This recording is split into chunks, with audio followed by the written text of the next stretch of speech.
Hey everybody, thank you for joining me today. So today's video, we're going to be using a Mojo Monday sketch, which should be coming up here shortly. Now, I always say to you guys, make sure you pause the video. You can get all the measurements.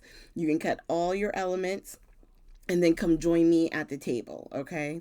A lot of times, especially with Mojo, because they already have the measurements, I tend to follow exactly what they have listed, and we're going to go ahead and start getting this put together. So I'm using the 49th and Market still, and what I did is I cut it in half, so it was 4 by 5 1/4, and what I did was I cut it in half, and the one half of the page we're going to put it so that the dark blue from the other side, the B side, I guess, is going to be on the one half, and then we still get a lot of the butterflies on the other half. And I'm just using a gray cardstock. I want to say it's like 80 weight. We're using that as far as our base. And I just made sure that we had a nice 1/8 of an inch border around our cardstock. And then what I'm going to do is in the center, we're going to grab some peel-offs and we're going to put it right down the middle. And for this, I usually, I did trim it. Sometimes I trim it, sometimes I don't. It all depends on like my mood. But for this one, I could technically, use just the bits that I already have down, because the circles that I'm using are going to cover up a lot of that. You don't have to use the full strip. That's why I save all the little hanging over parts, because sometimes you can just sneak it in and not have to use an entire strip. All right, so now that's done, I'm going to grab my circles. So I have this one with a pattern, and then I'm going to put my sentiment on the solid blue. So I took my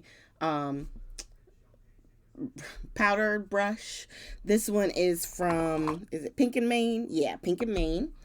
And then we're going to stamp down in our Versamark ink.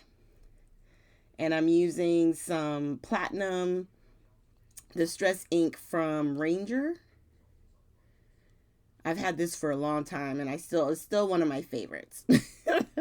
So I like to pull it out. I'm just using some tweezers to hold on to it because the circle was so small, and I didn't want to burn myself. I learned from the first card I did.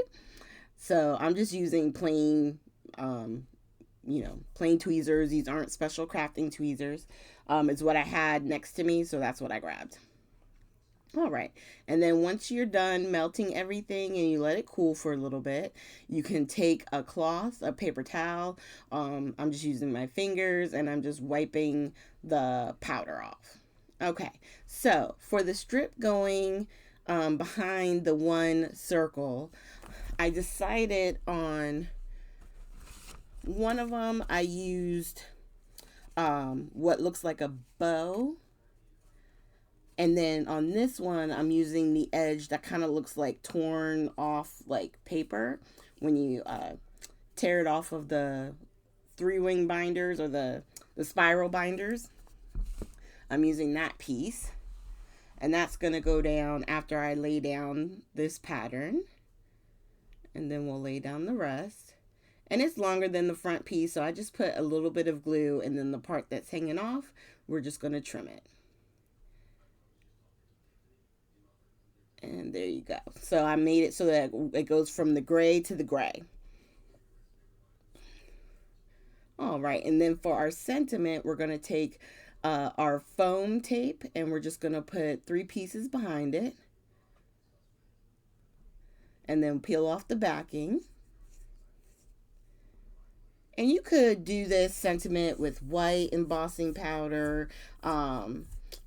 Regular gold would be nice too. I like the idea of blue and silver. I've always liked blue and silver, or blue and gray. So that's why I chose the platinum, because it still has that silver element to it, but it's not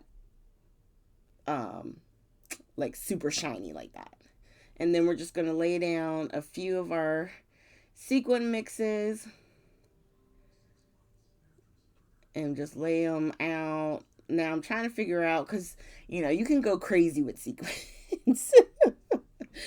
You can definitely go crazy or overboard, and so it's my attempt to not go overboard, but sometimes you can't even help yourself, you know what I mean? These and gems, I'm always like, just go odd, do 3, do 5. Next thing you know, you got like 12, 13. It's a slippery slope, okay? So after we lay these down and make sure they're all glued, we're going to bring out the other one that I did off camera, and we're going to do some more splatters. I really had fun with this one because, if you watch any of my layouts, splatters are my thing. I love how they just give it a finished look. It doesn't have to go too crazy, but I definitely like doing them on my projects, And so with this, the pattern paper from 49 and Market, it really went well with this. And I'm again using the white and the blue. The blue is the Heidi Swapp and it's navy. And then the white is the Distress Spray Stain and White Picket Fence.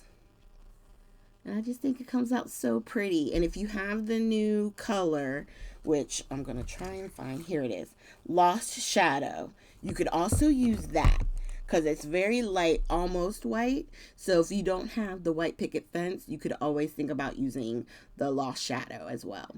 All right. Thank you guys so much for joining me today. Please consider hitting the like, subscribe, and share button. And leave your comments down below. As always, I definitely enjoy reading your comments and responding.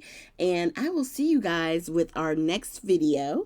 Make sure you have a great and safe weekend. Until next time, have a great one.